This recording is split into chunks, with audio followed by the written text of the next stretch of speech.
பாரத தேசம் எங்கும் பரவியிருக்கக்கூடிய என் உயிர் சொந்தங்கள் அனைவருக்கும் தை திருநாளாம் பொங்கல் திருநாள் நல்வாழ்த்துக்களுடன் இன்னைக்கு போகி பண்டிகை. எல்லோருமே போகி பண்டிகையை ரொம்ப சிறப்பாக கொண்டாடி இருப்போம்.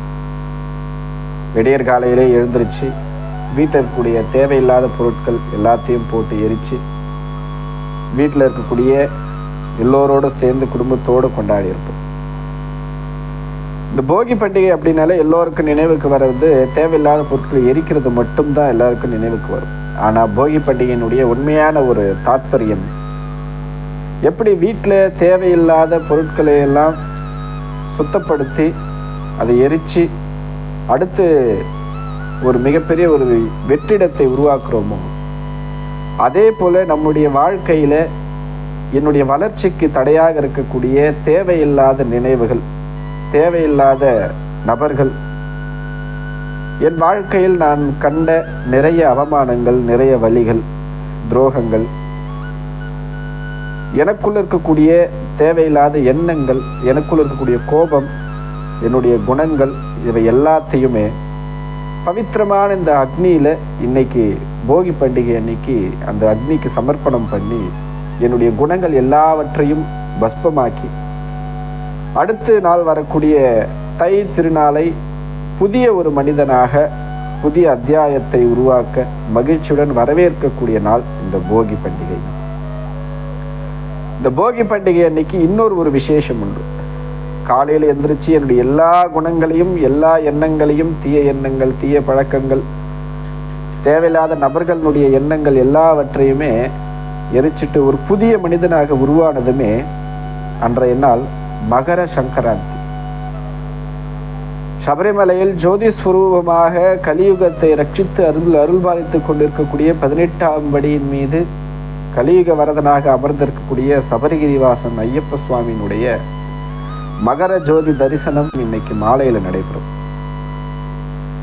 உலகெல்லாம் இருக்கக்கூடிய ஐயப்பனுடைய பக்தர்கள், இந்து சொந்தங்கள் அனைவருமே இந்த ஜோதி தரிசனத்தை இந்த 2 கண் குளிர பார்த்து கண்ணீர் ததும்ப ஐயப்பனை தரிசனம் செய்யக்கூடிய நாள் இந்த மகர சங்கராந்தி.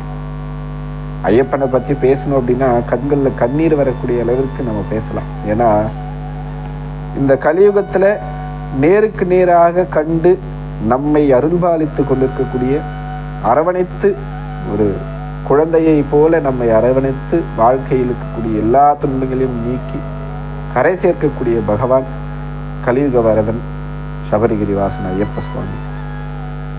மாலை ஐயப்பனுடைய மகா ஜோதி தரிசனம் பொன்னம்பலமேட்டில் நடைபெறும்.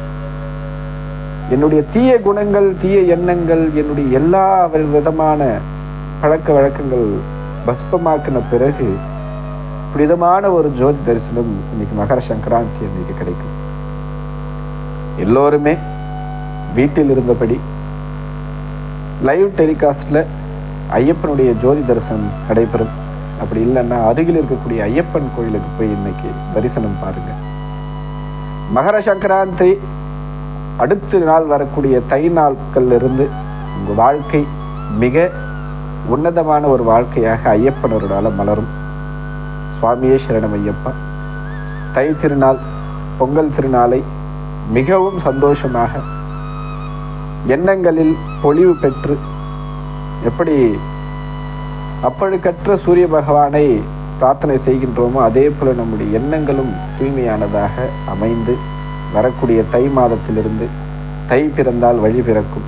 அதே போல உங்கள் வாழ்க்கையில் இருக்கக்கூடிய தடைகள் அனைத்தையும் விலகி இனி வரக்கூடிய வழி எல்லோருக்கும் வெற்றிகரமானதாக அமையட்டும். அனைவருக்கும் மகர சங்கராந்தி போகி பண்டிகை, தமிழர் திருநாள் தை திருநாளாம் பொங்கல் பண்டிகையினுடைய இனிய பொங்கல் திருநாள் வாழ்த்துக்கள். நன்றி.